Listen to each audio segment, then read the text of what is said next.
I was having a hard time with skating. Like hard, because the shitty thing is I have a memory of what I should feel like on skates and how good I should feel and what I should be able to do. So it took a long time actually in the beginning to break through being in a different body but not being in a different body. Like that was a real trip, and it was really hard in the beginning, and I wasn't having fun, and that's what skating's all about for me, is like feeling really good with what I'm doing. So at first it was not easy, and it actually honestly wasn't until this last August that I returned to California, because I was in Peru with my wife, recovering essentially. That was like one of the biggest parts. But I wasn't skating very much at all, because when I would go, I just wasn't having a good experience. But then when I got back to California, I started skating a lot more, and I was going to these Wednesday night skates up in Northern California. Yeah. In Sunnyvale, and I was around other skaters, and then it started to just come back, like I had re-plugged in, and I could start to feel my kind of my mojo kind of coming back. And then I was going every single Wednesday and skating like 3 days a week, and then I started to really feel in my body and feel really good again. And then as soon as that started coming back, I started to feel confident. I started to feel a lot happier. And then I immediately started setting up trips, because I had kind of like come back into myself. And normally my whole kind of style for the last 20 whatever years has been like traveling and skating and going skating with different people and traveling all over. And I started to feel that bug again, and it just like took over. So I started planning trips. And I like planned 3 trips.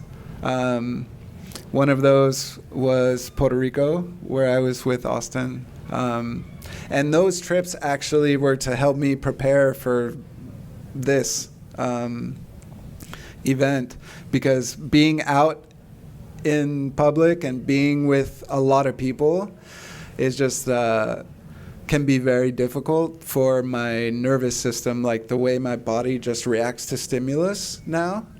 So it's pretty overwhelming. Like at Blading Cup, it was equally beautiful as it was just like terrifyingly overwhelming, because there's so much love and so many people to see, but it was just like boom, boom, boom, boom, boom, boom, boom.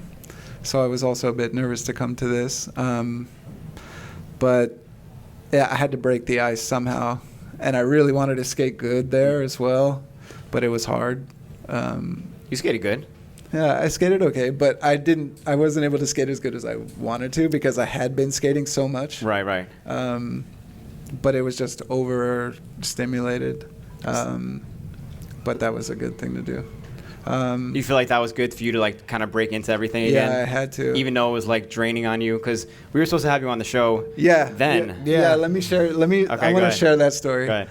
Okay, so like I got to Blading Cup, and it was like I just was like trying to go eat food, but like everyone's there at Blading Cup like this, and a lot of people I haven't seen in a long time, and especially after this event happened, and it was just like hug and tears after hug and tears after, like hugging someone and crying, straight to hugging and crying another person. It was like boom, boom, boom, boom, boom. And at one point I couldn't even go to the premiere of Eos because I like went to the bathroom, and my friend Ariel was there, and I was just like, yo, Ariel, I have to leave. And I just had to leave, and just I couldn't like look at another person. I just had to like go. Because it was just too much. And then the next day was Blading Cup, and that was like the same thing on repeat, just seeing so many people.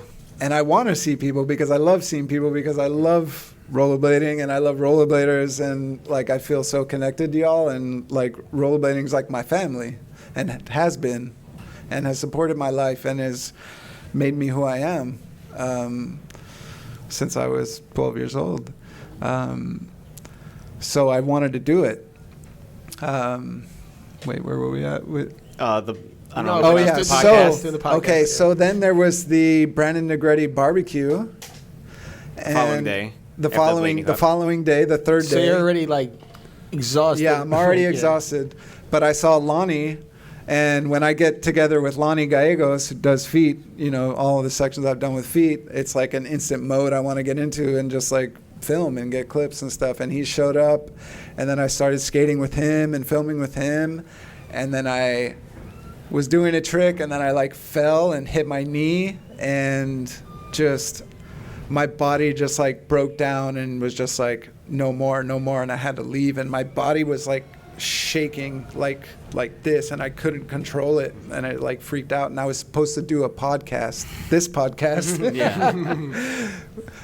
that day, but I couldn't even like look at another person. I had to like lay down in the back of a car for like 3 hours and just like adjust to everything. So we were supposed to do the podcast, Yeah, but I'm yeah. actually happy that I'm doing it here with you guys right This now. is a cooler, Yeah, this is yeah. definitely a cooler event to be doing it at.